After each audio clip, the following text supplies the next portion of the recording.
In this video, we're going to be watching Tesla's so-called competition slowly committing suicide. Legacy automotive manufacturers universally find themselves in a tricky situation. In fact, I'll go a step further and describe it more accurately, in an unstoppable death spiral. The actions that have brought them to this stage so far were entirely voluntary. However, they now find themselves in a situation where they have absolutely no choice but to themselves to death. I know, naff example, but I think as we get into the video, you guys and girls will see where I'm coming from, so let's roll. Hey guys, thanks for watching. If you enjoy these videos, there's a bunch of ways you can support the channel, access exclusive content and perks, and get some free stocks and crypto. Check out the links in the pinned comment below. You can get 2 free stocks with WeBull, a free stock with Stake, free Bitcoin with Coinbase, and free Bitcoin with BlockFi, and the BlockFi Bitcoin Rewards credit card. You can also pick up some Tesla, Elon, and investment themed merch in the merch store. If you want to take it to the next level, join thousands of members on Patreon to gain exclusive access to over 100 Q&A videos, loads of exclusive content,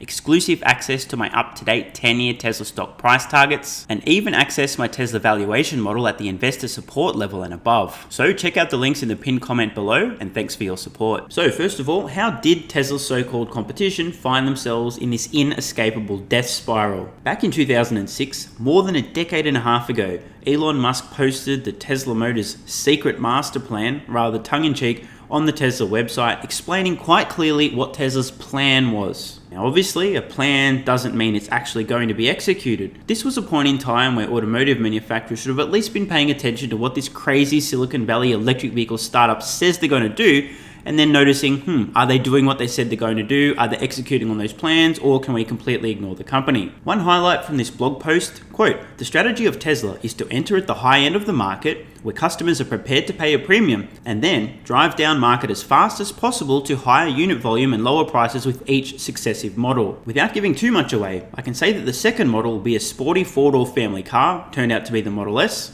And the third model, this is the key here, the third model will be even more affordable. That was the Model 3 and Model Y. In keeping with a fast-growing technology company, all free cash flow is plowed back into R&D to drive down the costs and bring the follow-on products to market as fast as possible. In short, the master plan is build a sports car, the Roadster, use that money to build a more affordable car, the S and the X, use that money to build an even more affordable car, the 3 and the Y, and while doing above, also provide zero-emission electric power generation options. Don't tell anyone. So here's the thing, 2006, some stupid Silicon Valley company writes something on the internet, who gives a f***, whatever, let's ignore them. By 2010, Tesla IPOs, this is a point in time where every automaker on the planet, at least those who weren't completely and utterly brain dead, were at least aware of this company and their plans. The Tesla IPO was huge, it was super hyped up. Tesla at this point in time on every automotive manufacturer's radar, unless, as I said, they're literally brain dead. 20th of April, 2010, almost 12 years ago. Strategic partnership.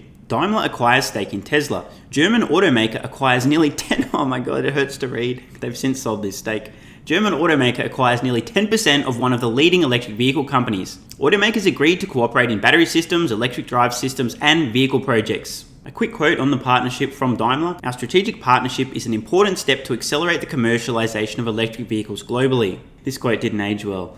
As a young and dynamic company, Tesla stands for visionary power and pioneering spirit. Together with Daimler's 120 years of experience in the automotive sector, this collaboration is a unique combination of two companies' strengths. This marks another important milestone in Daimler's strategy for sustainable mobility. 2 months later, June 2010. Quote, "Tesla Motors and Toyota Motor Corporation intend to work jointly on EV development. Toyota Motor Company to invest in Tesla." Tesla and Toyota today announced that they intend to cooperate on the development of electric vehicles, parts and production systems and engineering support. The two companies intend to form a specialist team to further those efforts. Toyota Motor Company has agreed to purchase $50 million of Tesla's common stock issued in a private placement to close immediately subsequent to the closing of Tesla's currently planned IPO. So the reason for that important background, by 2010, everybody in the automotive industry knew about Tesla. There were some very promising partnerships, including with legacy automotive manufacturers.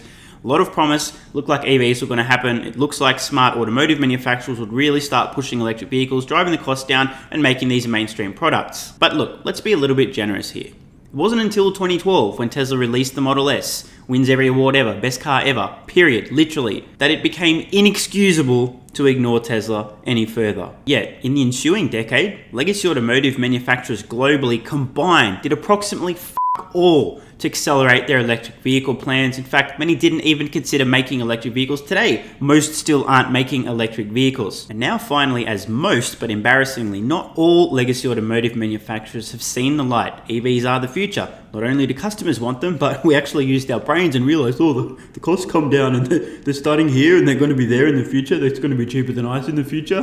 We probably should make these or we'll go bankrupt. Now, I don't want to be one to spoil the story. If you're not sure how this ends, maybe just mute the video for the next few seconds. Otherwise, spoiler alert, it's too late. They will be going bankrupt anyway. Now it's time to talk about the death spiral. I'll be brief explaining this next part because I've discussed it in the past, but just in case you want a refresher or you're new here, quite simply, legacy automotive manufacturers need to invest tens upon tens of billions of dollars transitioning to EVs yesterday. They're already massively behind the game. In addition, until they've reached very high volumes, hundreds of thousands, if not millions of vehicles per model per year that are electric, they're going to be losing money on every single one of these EVs sold. New technology, they don't know how to make it, economies of scale, blah, blah, blah. While that's happening, less and less consumers are going to be buying their currently profitable internal combustion engine vehicles. So not only are they making less sales that make money, but the profit margins on each of these will start contracting and ultimately go negative as well, because the less of these vehicles they're making, the less they benefit from economies of scale, blah, blah, blah, blah. Tesla has such an enormous lead in terms of manufacturing technology and scale that no automotive manufacturer is ever going to be able to compete with Tesla in terms of price and performance, offering a vehicle around the same price point as a Tesla with similar performance, range, acceleration, all this kind of stuff, and make the same profit margins. This will never happen. Tesla's lead is literally unassailable. So the only hope for legacy automotive manufacturers who want to survive the decade, effectively selling inferior, more expensive products and making less money on them in the process, is to spend incredible amounts of money tricking dumb consumers, aka advertising. And we're starting to see the first widespread efforts of this attempted brainwashing now. The problem is, it's actually counterproductive, and there's two massive reasons which we'll discuss soon. Let's read some highlights from this Bloomberg article discussing the dinosaurs, legacy automotive manufacturers' advertising efforts of electric vehicles. Many of the major automakers, for the first time, began giving plug-ins the kind of nationwide push typically reserved for their best-selling combustion engine models. Car brands collectively ran 4 times as many national television ads for EVs in 2021 as they did in either of the previous 2 years. If you want a sense of just how much money is spent advertising/tricking consumers into buying products, in the US alone, the largest automakers combined spend in excess of $10 billion per year. Government Motors, and press F in the chat or something like that, I can't pronounce these names, sorry, and Volkswagen spent an estimated $248 million on nearly 33,000 spots, up from $83 million spent on 8,000 commercials in 2019. Meanwhile, ads for traditional models, the dinosaurs that will soon be extinct, slid by more than 35,000 airings, with automakers lowering their national TV budgets from an estimated $3.8 billion in 2019, stunning amounts of money to brainwash people, to $3.1 billion in 2021. This is a great representation here, spending on EV ads in the US in green, non-EVs in black. We're seeing total spending on advertising contracting, but in addition, we're starting to see EV spending increase. At Government Motors, for example, the EV ad plan has 3 stages according to Chief Marketing Officer Deborah Wall. Normalize, personalize, and mesmerize. What a bunch of corporate wankery. The accelerator of EV consideration is much faster than we thought. Well, this is actually a fair statement. They're so dumb they didn't see it coming. I guess they didn't read Tesla's secret master plan, or realize when they said in 2014 they were aiming to produce 500,000 electric vehicles per year in 2020 that they were serious. Another great visual representation here, total national TV ad airings by automakers. Electric vehicles on the left, fairly flat and then rocketing up, non-EVs falling off a cliff. There's a very important insight in here, so let's read on. Once automakers began dipping their toes in the water, they found a warm response from consumers. EDO tracks online searches for brands and products to measure how ads perform. Typically, when an ad airs, some portion of viewers will look online for more information. EV ads, says Krim, outperform traditional car spots on this score. Understandable, new technology, people want to learn what's it all about. Viewers who saw an ad for an Audi EV, for instance, were 90% more likely to search for the brand online than viewers who saw an ad for one of the brand's combustion engine models. We can see a major change here from Audi's ad spending, EVs versus internal combustion, EVs in green, 2019, a spec, 2020, a spec, and 2021. A huge switch, now the dominant form of ad spend. And now, the 2 extremely important factors that explain why legacy automotive manufacturers, as I said in the intro, are now literally, having been forced to, without any other choice, going to f*** themselves to death.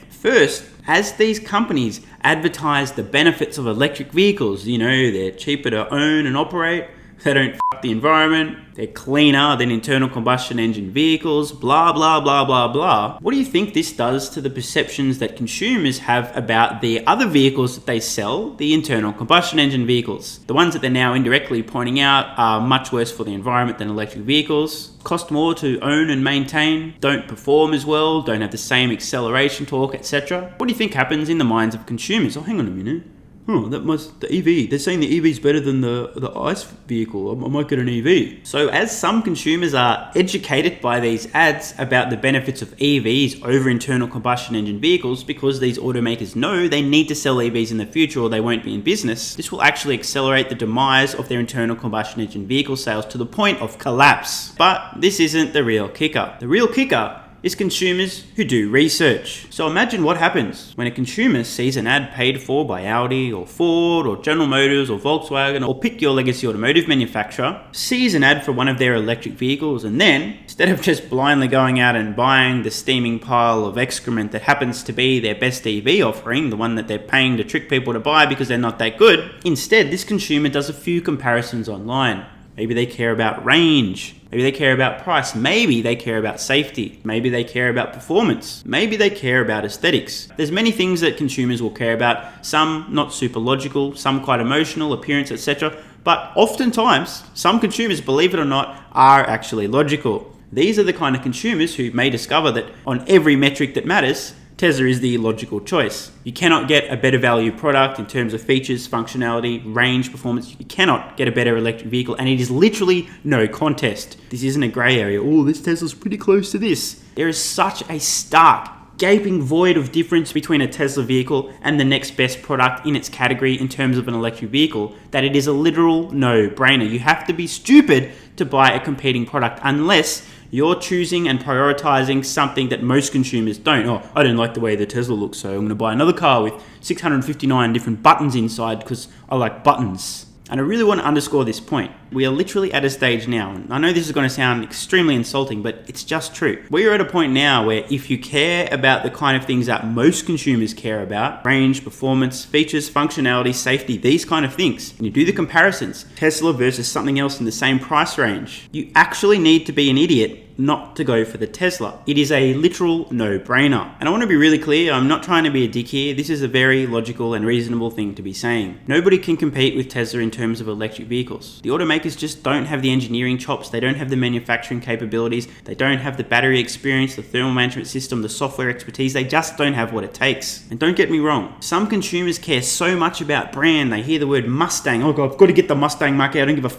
it says Mustang, I'm a Mustang person, that's totally fine. And others care so much about aesthetics, they prefer the way this vehicle looks to that vehicle. But there is a massive segment of consumers out there who actually are reasonably rational. I don't know the numbers, but I suspect the majority of consumers who see an ad for an electric vehicle paid for somebody other than Tesla, who then go and do their homework, will ultimately end up buying a Tesla. It's at a point now where you either need to be dumb or illogical, aka buying emotionally rather than logically, which is totally fine. Some people buy illogical things, some people drive around in a Lambo. That's not a logical decision, but maybe it'll make your penis a little bit longer or increase your height. I totally get it, I understand. The point is, there's a lot of people out there that are quite rational and reasonable as consumers. They're the people who see an ad for an EV and go, hang on a minute, let me do some homework, wait a minute, Tesla's got more range, it's cheaper, it's better performance, they update them over the air, they've got this dog mode, it's safer as well. Why would I buy this piece of shit?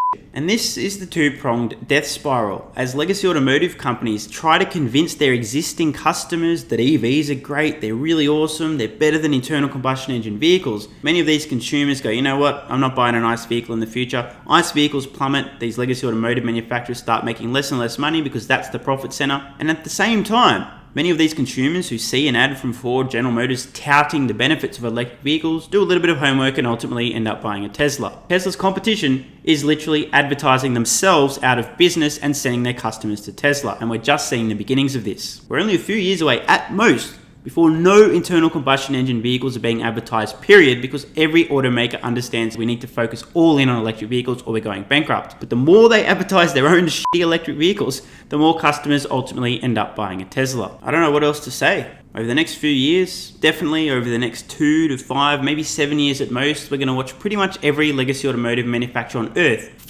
themselves to death. If I didn't have such an aversion to stupidity, I'd genuinely feel bad for legacy automotive manufacturers, but these are self-inflicted wounds which will ultimately prove to be fatal. Thing is, they have literally no other choice now. Their products aren't so compelling they sell themselves. They literally need to spend the money tricking consumers into buying their inferior products. If we take a really quick look at ad spending per specific vehicle brands in the United States, just to give you guys and girls a sense of the kind of money that's involved here in brainwashing consumers. In the US, almost $2,000 being spent per every Hyundai Genesis being sold, over $1,500 per Lincoln being sold by Ford, over $1,200 per every Jaguar sold, Lexus almost $1,000 per vehicle sold, and so on. This is big business. So every time you see an ad for an internal combustion engine vehicle, you'll know that that company is insane and they're throwing money down the toilet advertising a product that will soon be extinct. On the flip side, every time you see a company advertising an electric vehicle, just imagine that half or more of the people who see that ad do a little bit of homework and ultimately become a customer of Tesla. And speaking of, let me know in the comments below if you happen to see any ads for vehicles from any of the legacy automotive manufacturers while you're watching this video. They're really barking up the wrong tree. Another example of why they're so screwed. Imagine advertising on a Tesla related channel, touting the benefits of your inferior electric or internal combustion engine vehicle. Of the 52.7 million video views on this channel over the last 2.5 years, I don't think a single person will have purchased a vehicle from any company other than Tesla as a result of seeing an ad on one of those videos. And just finally, a prediction. I suspect over the next maybe 6 to 24 months, legacy automotive manufacturers are going to become ever more desperate in their advertising efforts of electric vehicles. Given the fact that Tesla has such superior products on every measurable metric, I suspect that they're going to feel backed into a corner to the point where they feel so desperate that they need to convince consumers that their product's better, that they'll go to extreme lengths, celebrity endorsements, insane ad spends, huge spots, Super Bowl, etc., doing whatever they possibly can to convince people their electric vehicle is the best on the market, only to ultimately learn that the more they spend, the more customers go and buy a Tesla instead. Not going to end well. I'm Stephen Mark Ryan, this is Solving the Money Problem, and I love you all. Hey guys, thanks for watching. If you enjoy these videos, there's a bunch of ways you can support the channel, access exclusive content and perks, and get some free stocks and crypto. Check out the links in the pinned comment below. You can get 2 free stocks with WeBull, a free stock with Stake, free Bitcoin with Coinbase, and free Bitcoin with BlockFi, and the BlockFi Bitcoin Rewards credit card. You can also pick up some Tesla, Elon, and investment themed merch in the merch store. If you want to take it to the next level, join thousands of members on Patreon to gain exclusive access to over 100 Q&A videos, loads of exclusive content, exclusive access to my up-to-date 10-year Tesla stock price targets, and even access my Tesla valuation model at the investor support level and above. So check out the links in the pinned comment below, and thanks for your support. And if you're still watching, you're awesome. I read every single comment on this channel and I really appreciate your feedback. So if you've got any thoughts on today's video, questions, comments, or suggestions for a new video, let me know in the comments below. Check the cards on screen now to browse the merch store, join Patreon, or watch the next video.